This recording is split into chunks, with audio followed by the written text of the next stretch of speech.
4 राज्यों में वोटों की गिनती हुई और उसमें 3 राज्यों में जो है भारतीय जनता पार्टी की प्रचंड बहुमत से सरकार बनती नजर आ रही है। इसी पर बात करने के लिए हमारे साथ रामपुर कारखाना से सुरेंद्र चौरसिया जी माननीय विधायक हैं, लोकप्रिय भी है और चूंकि चौरसिया समाज के बड़े आप नेता भी हैं।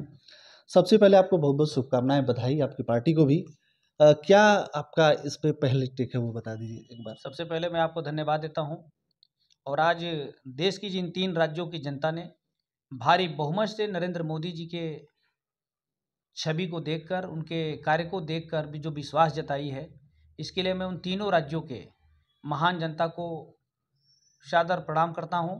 और जो तेलंगाना जैसा प्रदेश, जहां भारतीय जनता पार्टी कभी एक सीट जीतती थी, आज हम 8 से अधिक सीटें जीतने जा रहे हैं वहां।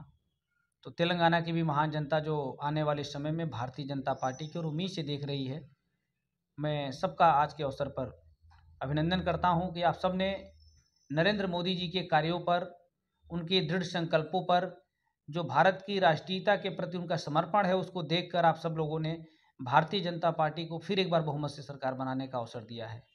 राजस्थान में गहलोत जी की सरकार है, उन्होंने ओपीएस लागू भी कर दिया है और इसको लेके चुनाव में काफ़ी जनता के पास गए, बार बार इस बात को कह भी रहे थे। तो क्या लग रहा है वहाँ पे क्यों आखिर जो गहलोत सरकार है या फिर कहेंगे कांग्रेस की सरकार है वो सफल नहीं हो पाई है इस बार?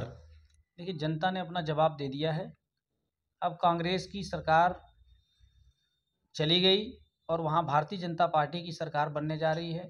क्योंकि राजस्थान में जो उस समय जब हम लोग अभी प्रचार में गए थे, राजस्थान का जो स्थिति थी वो बहुत ही विकट थी।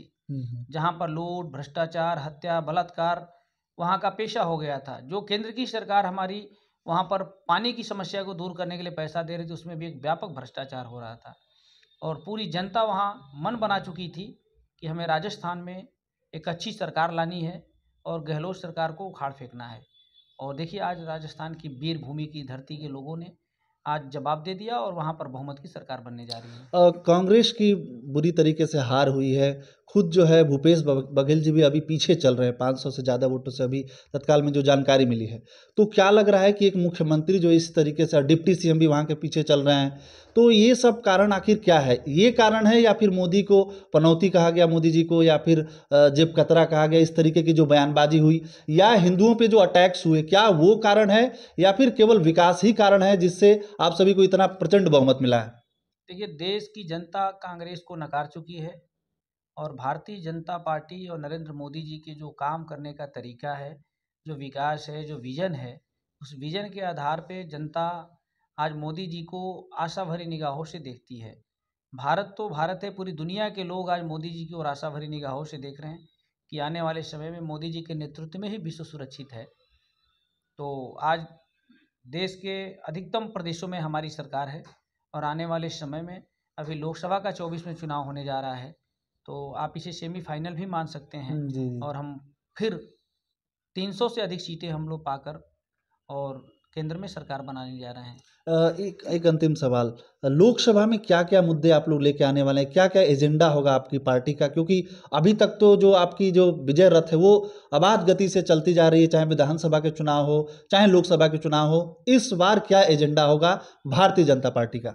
देखिए, भारतीय जनता पार्टी पूरे 5 साल जनता के विजन पे काम करती है और जब चुनाव आते हैं तो हमारी पार्टी भी अपना संकल्प पत्र लेकर आती है। आप पहले देखते होंगे कि राजनीतिक दल घोषणा पत्र जारी करते थे जी। और वो केवल घोषणा ही रह जाते थे। लेकिन हमारी पार्टी संकल्प पत्र लेकर आती है और पूर्व के चुनाव में जितने भी आपने संकल्प पत्र देखे होंगे, पूरे 5 साल में हमारी सरकार अपने एक-एक संकल्पों को पूरा करती है। और आने वाले समय में जब समय आएगा तो फिर हम नए संकल्पों के साथ कि इस देश का कैसे विकास हो। अभी हम विकसित भारत संकल्प यात्रा लेकर हम लोग गाँव-गाँव घूम रहे हैं। जी, जी। मोदी जी का लक्ष्य है कि हम अगले कुछ वर्षों में इस भारत को विकसित राष्ट्र की श्रेणी में खड़ा करें और ये तभी हो पाएगा जब नरेंद्र मोदी जी जैसा दृढ़ संकल्प का व्यक्ति, सशक्त व्यक्ति खड़ा रहेगा इस देश के लिए, इस देश का पीएम रहेगा, तभी हो पाएगा।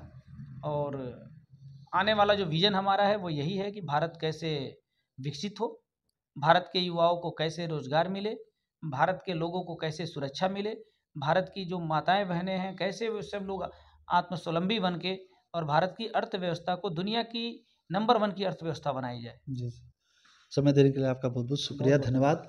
देखिए, कहीं ना कहीं जो है लोकसभा का सेमीफाइनल तो इसे माना ही जाएगा, लेकिन इसके साथ साथ कांग्रेस पार्टी जो भारत जोड़ो यात्रा लेकर चली थी और उसको भरोसा था कि इस बार जो है विधानसभा में उन राज्यों में कांग्रेस की जो है जीत होगी, वो लोग सरकार बनाएंगे।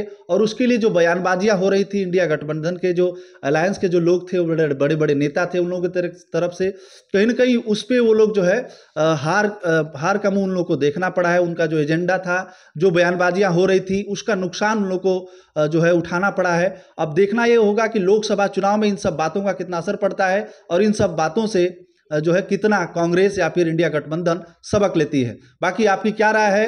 भारतीय जनता पार्टी की जो 3 राज्यों में सरकार बनने जा रही है, किस कारण से बनने जा रही है? कांग्रेस की गलतियां जिम्मेदार है या भारतीय जनता पार्टी के काम? बता सकते हैं आप हमें। बाकी बने रहे हमारे साथ। हमें स्वच्छ और निष्पक्ष राइजिंग भारतवर्ष।